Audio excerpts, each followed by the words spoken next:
สบายดีพี่น้องสบายดีFCทุกท่านพี่น้องสบายดีสมองสบอนพอๆกันคือเก่าพี่น้องสองน้องดินหลังจากหยุดงานมาเป็นอาทิตย์เนาะก็มาเริ่มงานต่อวันนี้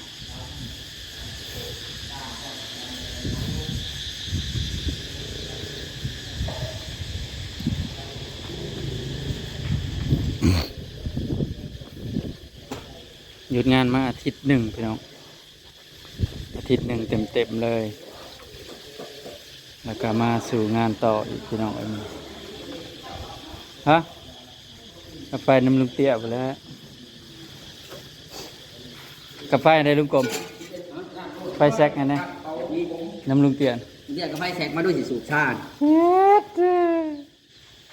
คือกระ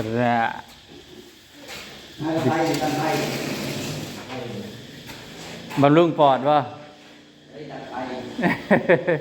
ซาได้ไล่มันเอกเป็นโลเลยโอ้ย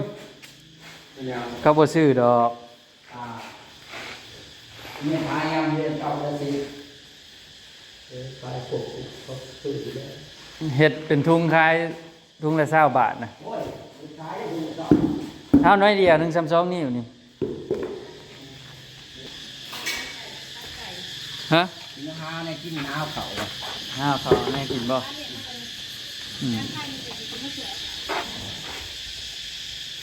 หนึ่งเขาป้าไว้มาดังไพ่วะมาดังไพ่ละเฮ็ดในระบัดเสือได้ยังมากิน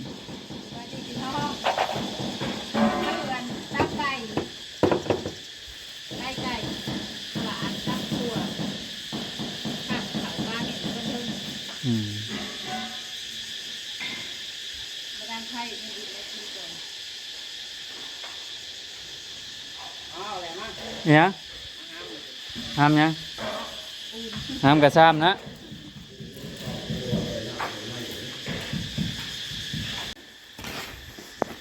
ก็ลงเก็ตมือน่ะ20,000เชิญจะเห็นเนาะไอ้เงือกอยู่ค่อย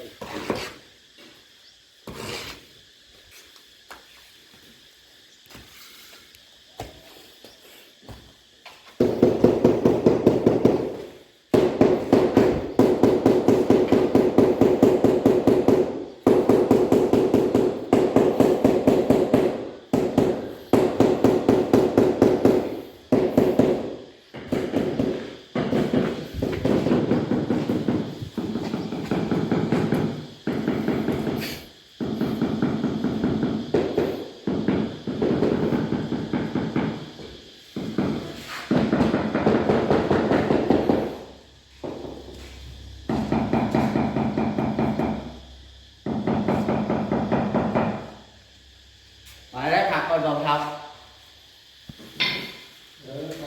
เขามากินเขาก็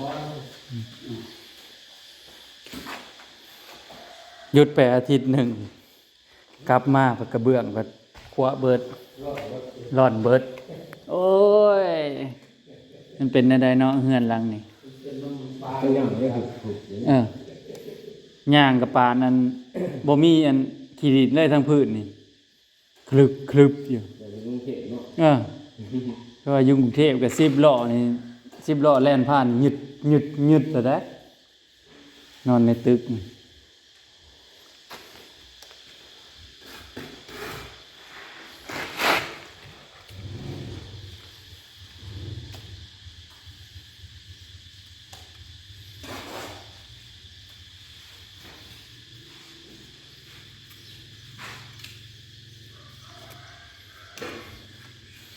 ว่ามื้ออื่นสิให้แล้วเนาะบ่แล้วซะฮะ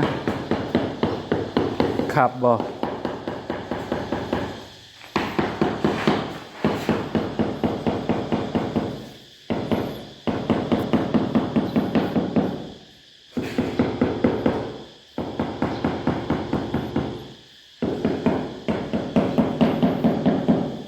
ผมก็เบิด44 แผ่น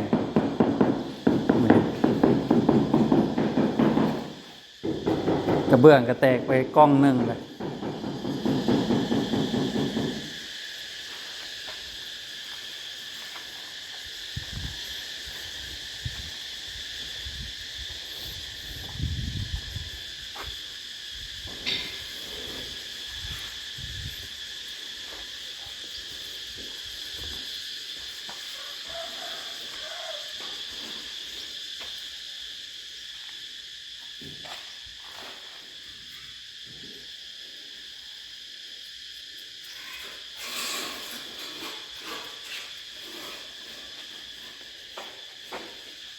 รับบ่2,000นั่นต้นละ2,000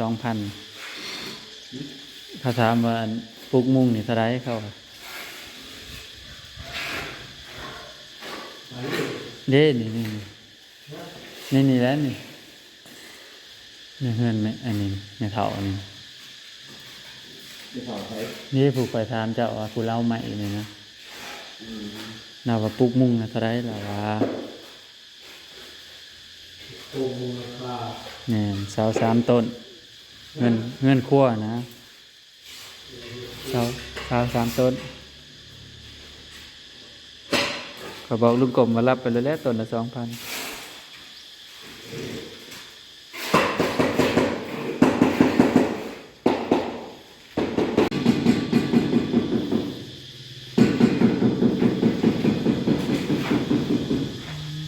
เห็นควันไผ่เด้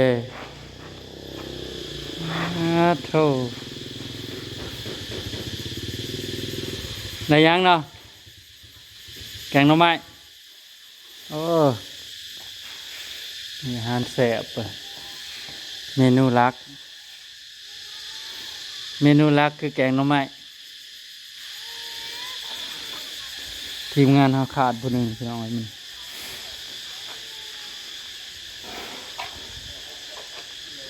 ฮะเมื่อห้าเขากันเขากัน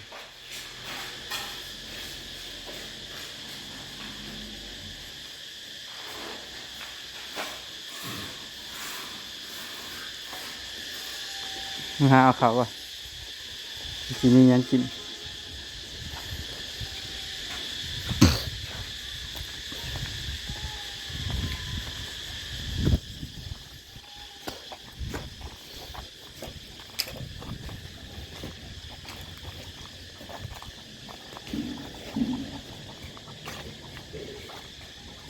อันที่ว่าเบิดล้านซองนะพี่น้อง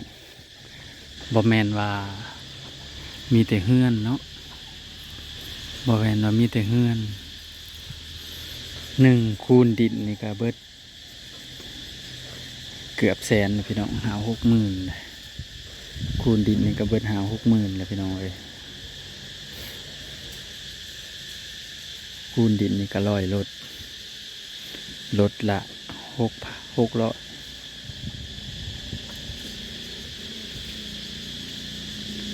รถก็60,000บาทนี้ม่านเอาดินเข่าเฮือนอีกเบิ่งแต่แอวมันก็เนาะเพียงหัวพี่เบิ่งแต่แอวมันนี่ก็เบิดหลายรถแล้วนะพี่น้องเอ้ยเอาดินเข้ารถเอาดินเข้าเฮือนนี่ก็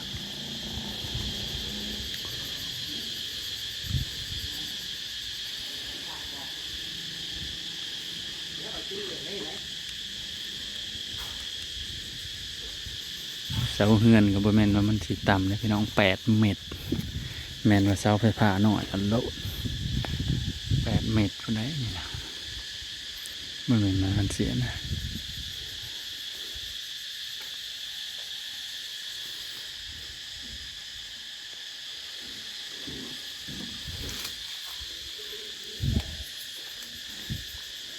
บ่เสียกับพอเสียอยู่พี่น้องเอ้ยเบิดล้านหนึ่งเฮ็ดเงินทั้งคูณดินทั้งเฮ็ดเงินมื้อนี้ก็ทีมงานเฮาก็ขาดไปผู้หนึ่งเนาะเพราะว่าพอเฒ่าเพิ่นเสียชีวิตเนี่ยพอเกี่ยงอยู่บ้านห้วยม่วงนะมื้อวันที่2เพิ่นก็สิได้ปนกิจศพเวียกงานเฮาก็สิได้หยุดอีกคือเก่าเด้อพี่น้องเอ้ยเฮ็ดมื้อหนึ่งหยุดหยุดงานเป็นอาทิตย์พี่น้อง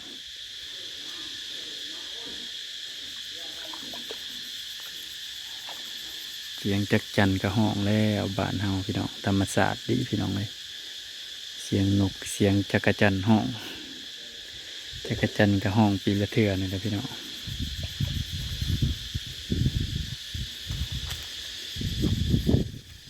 บนนี้กะสิทั้งลมมือเสานี่ลมแห้ง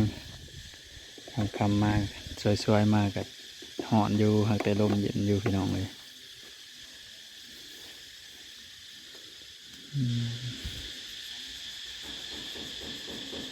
ไปเลยพี่น้องเลยนะฮะเอาข้าวเอาน้ำมากินก่อนจากซีมียังกินเนาะ